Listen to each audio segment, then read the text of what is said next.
أعوذ بالله من الشيطان الرجيم.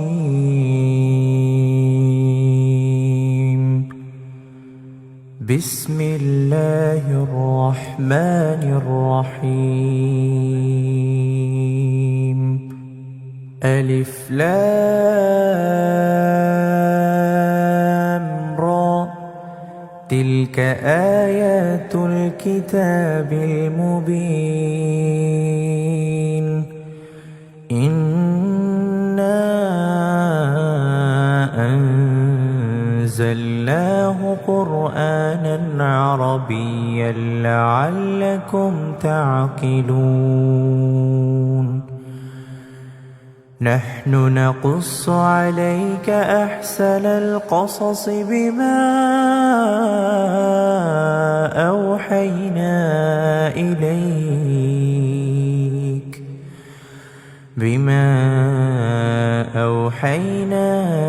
إليك هذا القرآن، وإن كنت من قبله لمن الغافلين. إذ قال يوسف لأبيه يا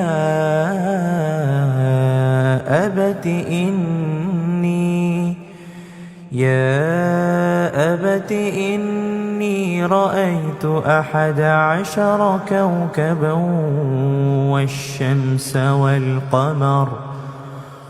والشمس والقمر رأيتهم لي ساجدين.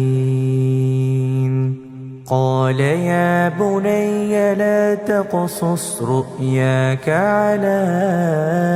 إخوتك فيكيدوا لك كيدا، إن الشيطان للإنسان عدو مبين. وكذلك يجتبيك ربك ويعلمك من تأويل الأحاديث ويتم نعمته عليك وعلى آل يعقوب كما أتمها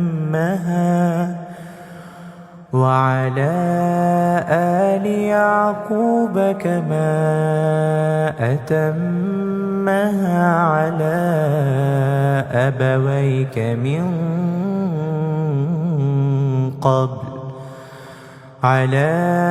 أبويك من قبل إبراهيم وإسحاق، إن ربك عليم حكيم. لقد كان في يوسف وإخوته آيات للسائلين،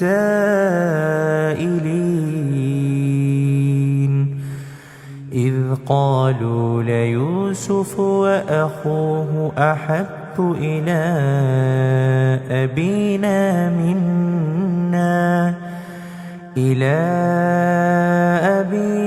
منا ونحن عصبة إن أبانا لفي ضلال مبين.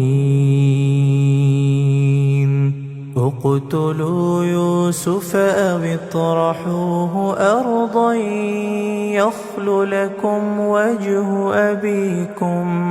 وجه أبيكم وتكونوا من بعده قوما صالحين. قال قائل منهم لا تقتلوا يوسف وألقوه في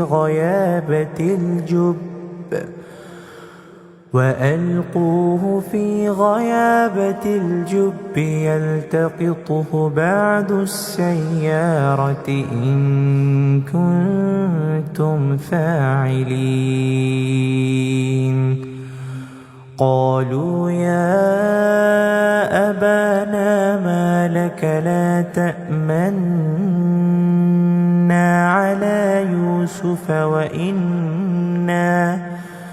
على يوسف وإنا له لناصحون أرسله معنا غدا يرتع ويلعب وإنا له لحافظون قال إني ليحزنني أن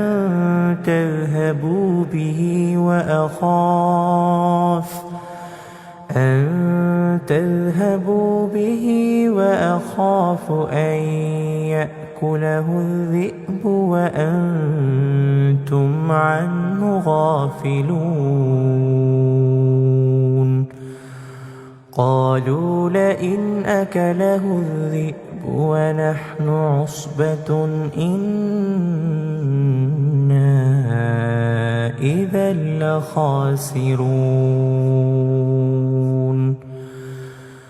فلما ذهبوا به وأجمعوا أن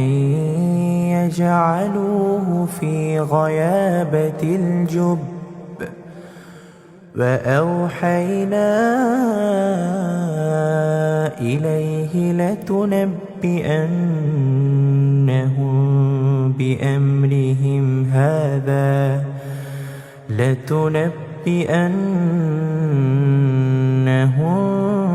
بأمرهم هذا وهم لا يشعرون وجاءوا أباهم عشاء يبكون قالوا يا أبانا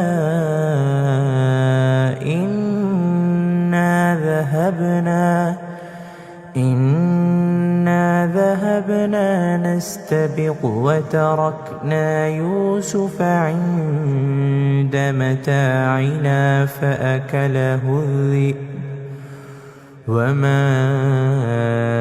أنت بمؤمن لنا ولو كنا صادقين وجاءوا على قميصه بدم كذب قال بل سولت لكم أنفسكم أمرا فصبر جميل والله المستعان على ما تصفون وجاءت سيارة فأرسلوا واردهم فأدلى دلوه قال يا بشرى هذا غلام وأسروه بضاعة والله عليم بما يعملون وشروه بثمن بخس دراهم معدودة وكانوا فيه من الزاهدين وقال الذي اشتراه من مصر لامرأته أكرمي مثواه عسى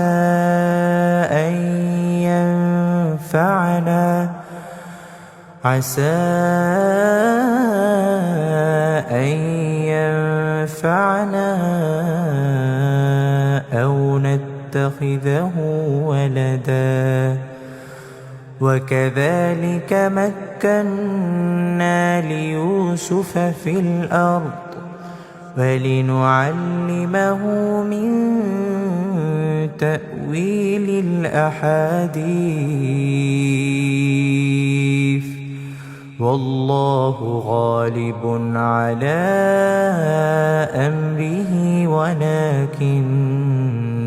أكثر الناس لا يعلمون ولما بلغ أشده آتيناه حكما وعلما وكذلك نجزي المحسنين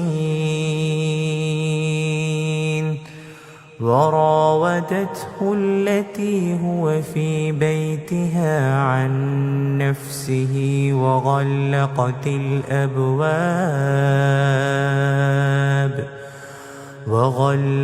الأبواب وقالت هيت لك قال معاذ الله إنه ربي أحسن مثواي إنه لا يفلح الظالمون ولقد همت به وهم بها لولا أن رأى برهان ربه كذلك لنصرف عنه السوء والفحشاء إنه من عبادنا المخلصين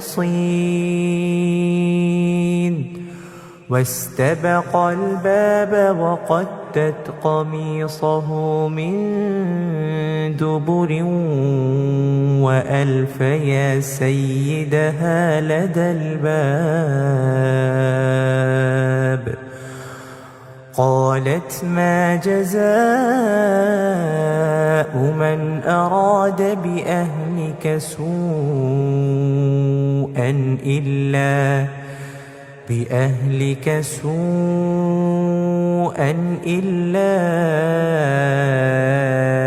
أن يسجن أو عذاب أليم قال هي راودتني عن نفسي وشهد شاهد من أهلها إن كان قميصه قد من قبل فصدقت وهو من الكاذبين وإن كان قميصه قد من دبر فكذبت وهو من الصادقين فلما رأى قميصه قد من دبر قال إنه من كيدكن إن كيدكن عظيم يوسف أعرض عن هذا واستغفري لذنبك إنك كنت من الخاطئين وقال نسوة في المدينة امرأة العزيز تراود فتاها عن نفسه قد شغفها حبا إنا لنراها في ضلال مبين فلما سمعت بمكرهن أرسلت إليهن وأعتدت لهن متكئا وآتت كل واحدة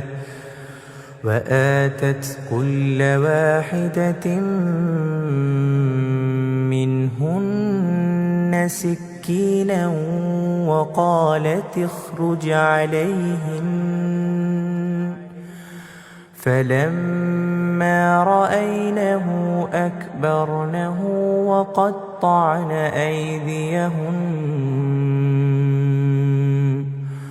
وقلن حاش لله ما هذا بشرا إن هذا إلا ملك كريم قالت فذلكن الذي لمتنني فيه ولقد راودته عن نفسه فاستعصم ولئن لم يفعل ما آمره ليسجنن وليكون من الصاغرين قال رب السجن أحب إلي مما يدعونني إليه وإلا تصرف عني كيدهن أصب إليهن وأكن من الجاهلين فاستجاب له ربه فصرف عنه كيدهن إنه هو السميع العليم ثم بدا لهم من بعد ما رأوا الآيات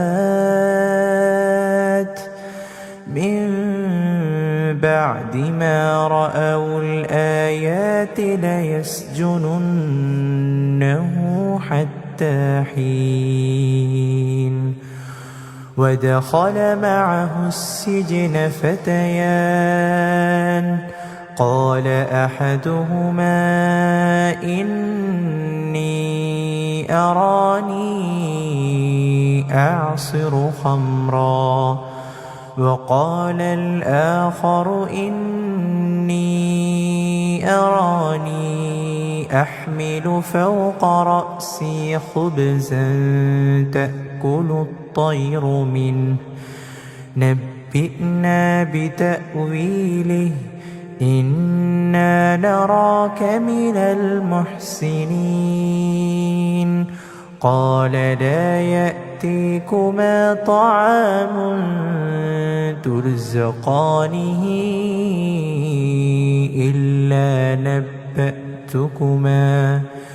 إلا نبأتكما بتأويله قبل أن يأتيكما ذلكما مما علمني ربي إني تركت ملة قوم لا يؤمنون بالله وهم بالآخرة هم كافرون واتبعت ملة آبائي إبراهيم وإسحاق ويعقوب ما كان لنا أن نشرك بالله من شيء ذلك من فضل الله علينا وعلى الناس ولكن أكثر الناس لا يشكرون يا صاحبي السجن أأرباب متفرقون خير أم الله الواحد القهار ما تعبدون من دونه إلا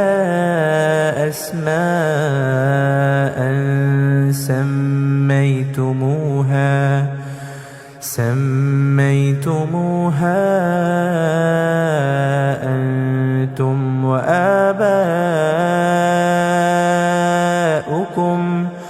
وآباؤكم ما أنزل الله بها من سلطان إن الحكم إلا لله أمر ألا تعبدوا إلا إياه ذلك الدين القيم ولكن أكثر الناس لا يعلمون يا صاحبي السجن أما أحدكما فيسقي ربه خمرا وأما الآخر فيصلب فتأكل الطير من رأسه قضي الأمر الذي فيه تستفتيان وقال الذي ظن أنه ناج منهما اذكرني عند ربك فأنساه الشيطان ذكر ربه فلبث في السجن بضع سنين وقال الملك إني أرى 7 بقرات سمان يأكلهن 7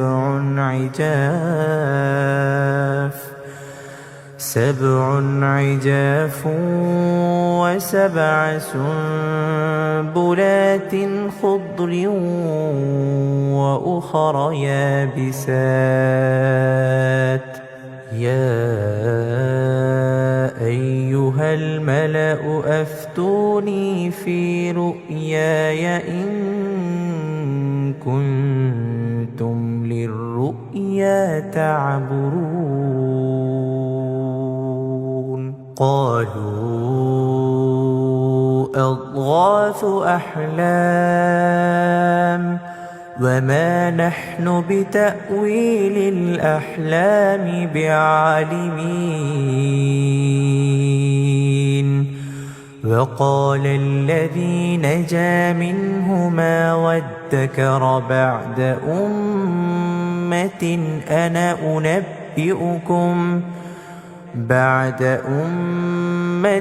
أنا أنبئكم بتأويله فأرسلون يوسف أيها الصديق أفتنا في 7 بقرات سمان يأكلهن 7 عجاف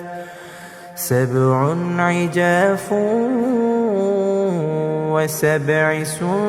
سنبلات خضر وأخر يابسات لعلي أرجع إلى الناس لعلهم يعلمون قال تزرعون 7 سنين دأبا فما حصدتم فذروه في سنبله إلا قليلا مما تأكلون ثم يأتي من بعد ذلك 7 شداد يأكل ما قدمتم لهن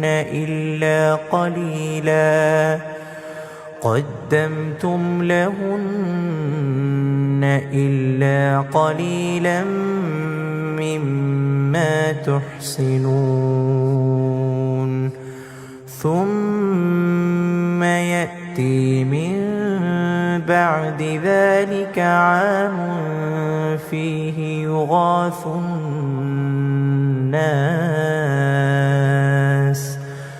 يغاث الناس وفيه يعصرون. وقال الملك ائتوني به فلما جاءه الرسول قال ارجع إلى ربك فاسأله ما بال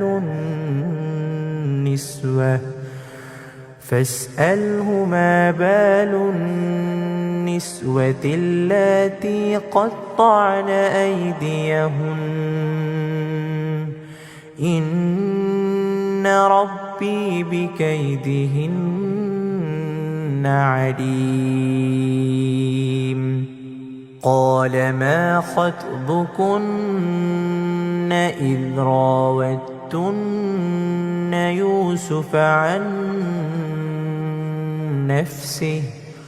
قلنا حاش لله ما علمنا عليه من سوء. قالت امرأة العزيز الآن حصحص الحق أنا راودته عن نفسه وإنه لمن الصادقين. ذلك ليعلم أني لم أخنه بالغيب وأن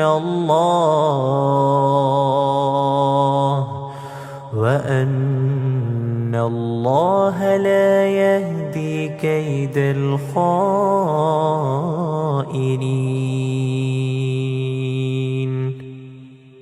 وما أبرئ نفسي إن النفس لأمارة بالسوء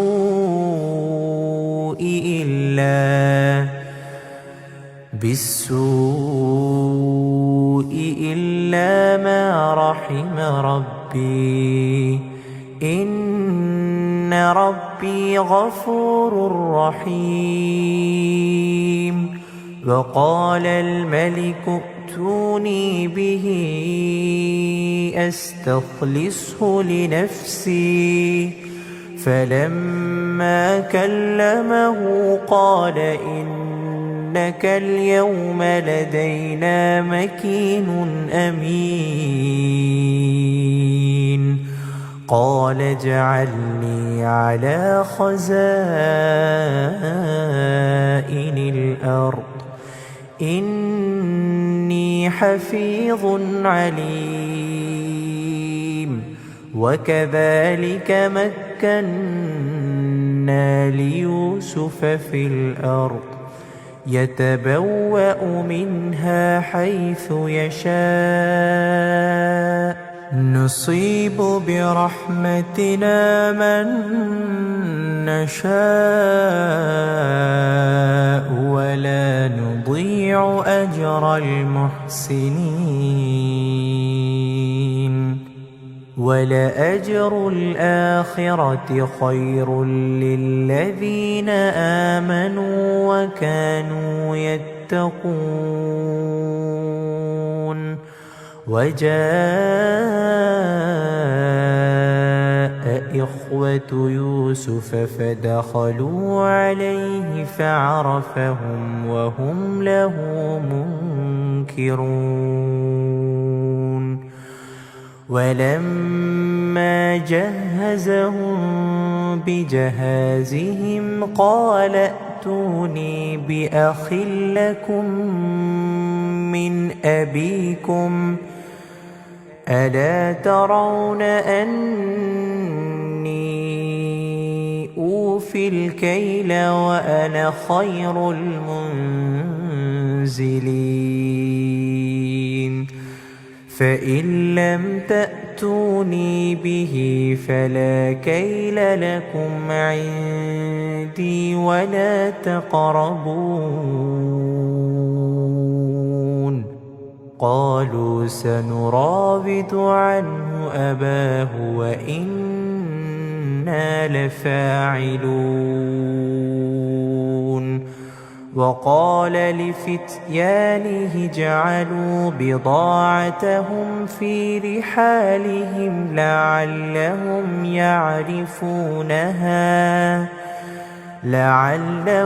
يعرفونها إذا انقلبوا إلى أهلهم لعلهم يرجعون. فلما رجعوا إلى أبيهم قالوا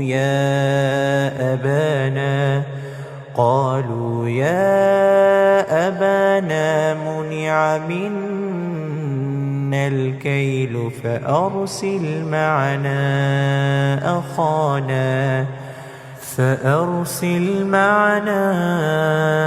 أخانا نكتل وإنا له لحافظون. قال هل آمنكم عليه إلا كما أمنتكم على أخيه من قبل فالله خير حافظا وهو أرحم الراحمين. ولما فتحوا متاعهم وجدوا بضاعتهم ردت إليهم قالوا يا أبانا ما نبغي هذه بضاعتنا ردت إلينا ونمير أهلنا ونحفظ أخانا ونزداد كيل بعير ذلك كيل يسير. قال لن أرسله معكم حتى تؤتون موثقا من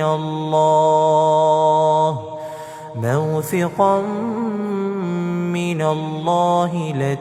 لتأتونني به إلا أن يحاط بكم. فلما آتوه موثقهم قال الله على ما نقول وكيل. وقال يا بني لا تدخلوا من باب واحد وادخلوا من أبواب متفرقة وما أغني عنكم من الله من شيء إن الحكم إلا لله عليه توكلت وعليه فليتوكل المتوكلون. ولما دخلوا من حيث أمرهم أبوهم ما كان يغني عنهم من الله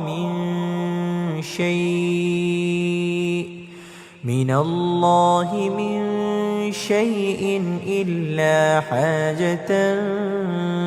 في نفس يعقوب قضاها وإنه لذو علم لما علمناه ولكن أكثر الناس لا يعلمون. ولما دخلوا على يوسف آوى إليه أخاه قال إني أنا أخوك فلا تبتئس بما كانوا يعملون فلما جهزهم بجهازهم جعل السقاية في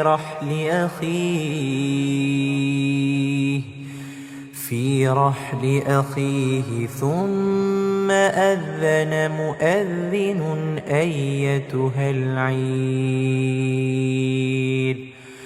أيتها العير إنكم لسارقون قالوا وأقبلوا عليهم ماذا تفقدون قالوا نفقد صواع الملك ولمن جاء به حمل بعير وأنا به زعيم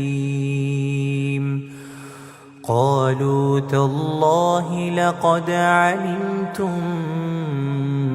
ما جئنا لنفسد في الأرض وما كنا سارقين قالوا فما جزاؤه إن كنتم كاذبين قالوا جزاؤه من وجد في رحله فهو جزاؤه وكذلك نجزي الظالمين فبدأ بأوعيتهم قبل وعاء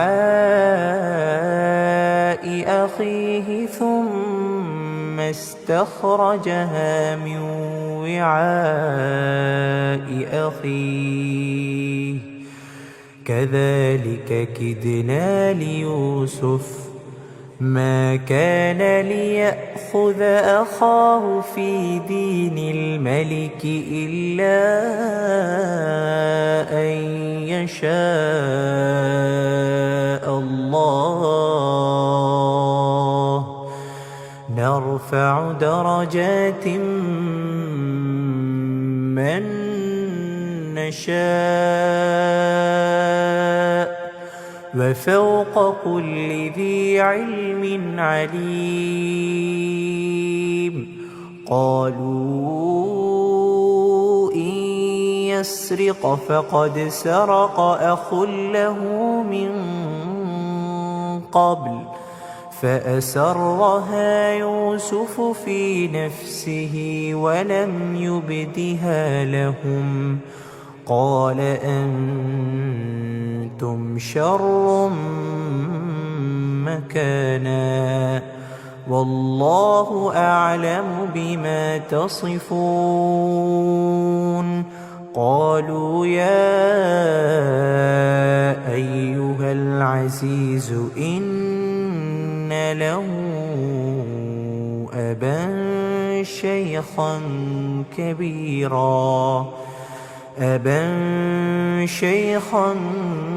كبيرا فخذ أحدنا مكانه إنا نراك من المحسنين قال معاذ الله أن نأخذ إلا من وجدنا متاعنا عنده إنا إذا لظالمون فلما استيئسوا منه خلصوا نجيا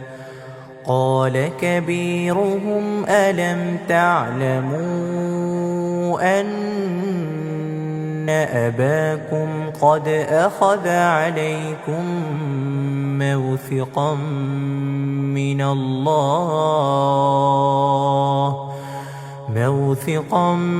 من الله ومن قبل ما فرطتم في يوسف فلن أبرح الأرض حتى يأذن لي أبي أو يحكم الله لي وهو خير الحاكمين ارجعوا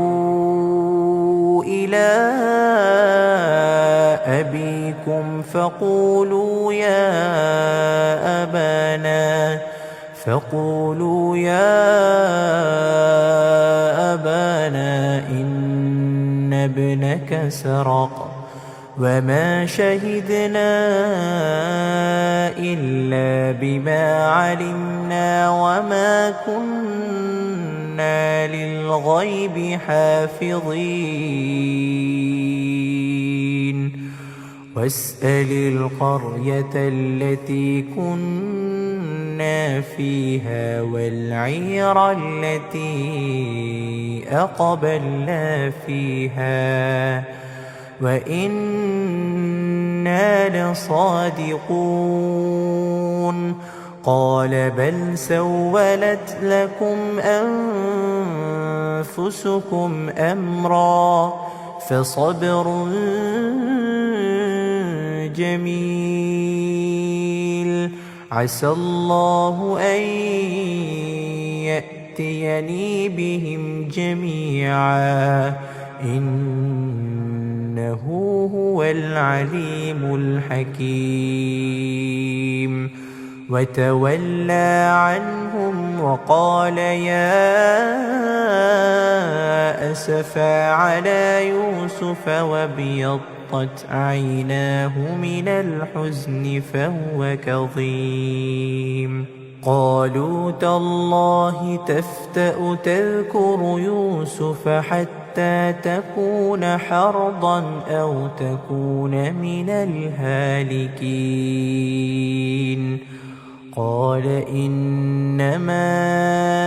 أشكو بثي وحزني إلى الله وأعلم من الله ما لا تعلمون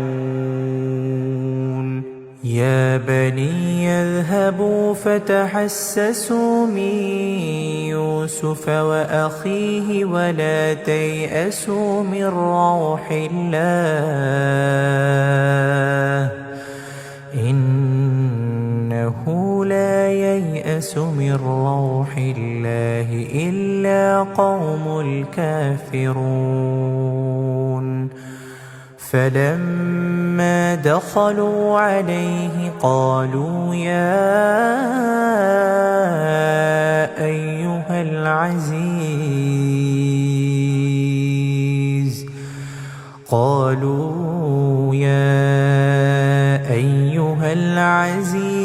مسنا وأهلنا الضر وجئنا ببضاعة مزجاة فأوف لنا الكيل وتصدق علينا إن الله يجزي المتصدقين قال هل علمتم ما فعلتم بيوسف وأخيه إذ أنتم جاهلون قالوا أئنك لأنت يوسف قال أنا يوسف وهذا أخي قد من الله علينا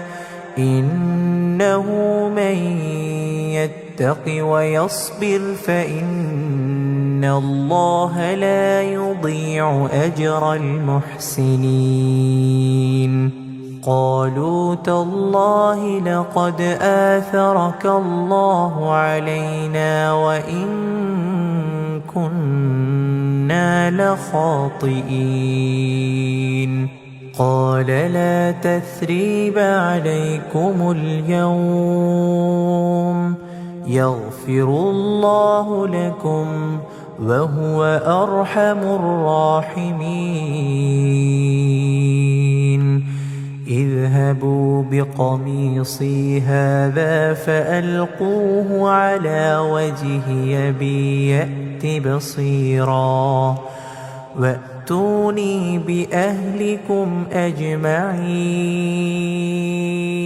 ولما فصلت العير قال أبوهم إني لأجد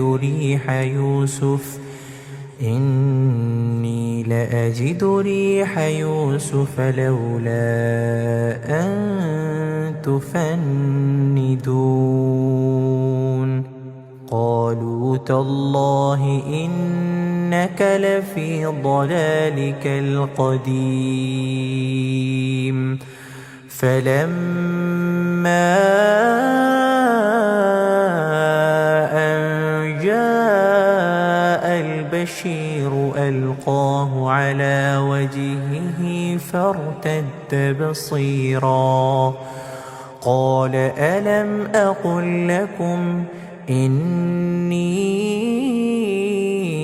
أعلم من الله ما لا تعلمون. قالوا يا أبانا استغفر لنا ذنوبنا إنا كنا خاطئين. قال سوف أستغفر لكم ربي إنه هو الغفور الرحيم. فلما دخلوا على يوسف آوى إليه أبويه وقال ادخلوا مصر إن شاء الله آمنين. ورفع أبويه على العرش وخروا له سجدا وقال يا أبت هذا تأويل رؤياي من قبل قد جعلها ربي حقا وقد أحسن بي إذ أخرجني من السجن وجاء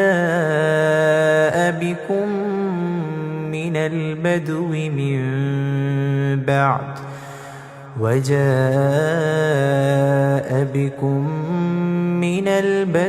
من بعد أن نزغ الشيطان بيني وبين إخوتي إن ربي لطيف لما يشاء إنه هو العليم الحكيم. رب قد آتيتني من الملك وعلمتني من تأويل الأحاديث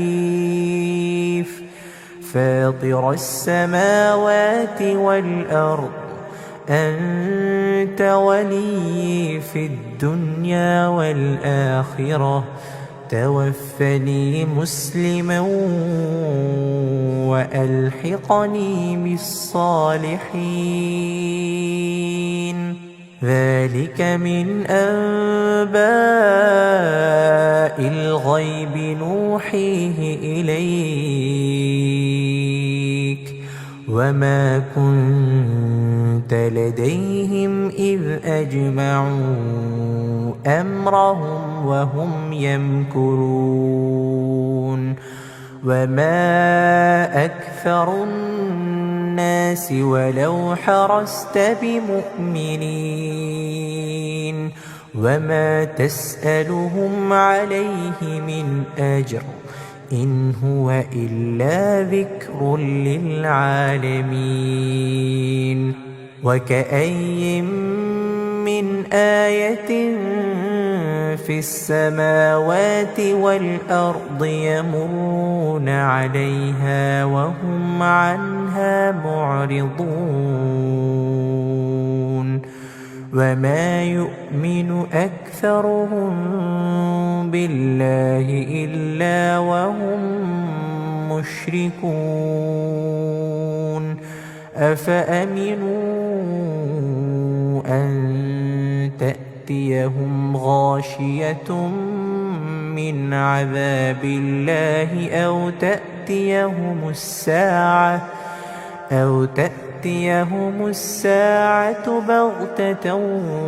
وهم لا يشعرون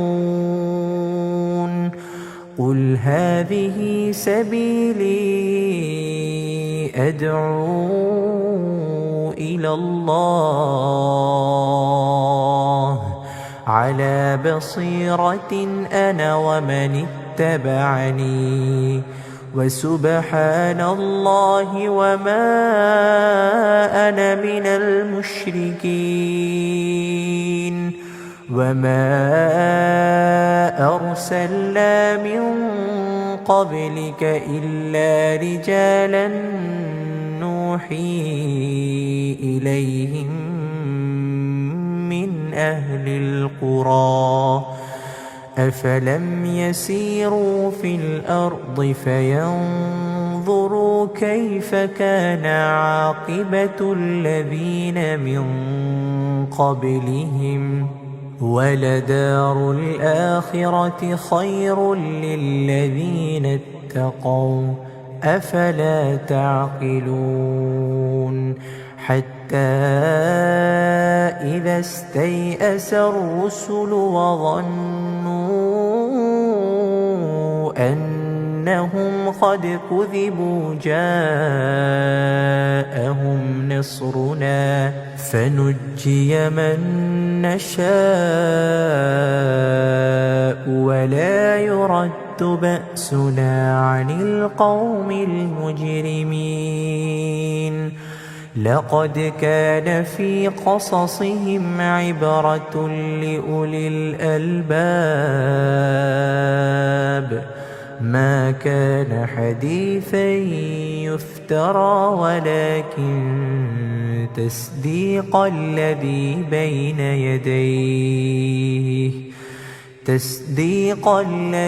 بين يديه وتفصيل كل شيء وهدى ورحمة لقوم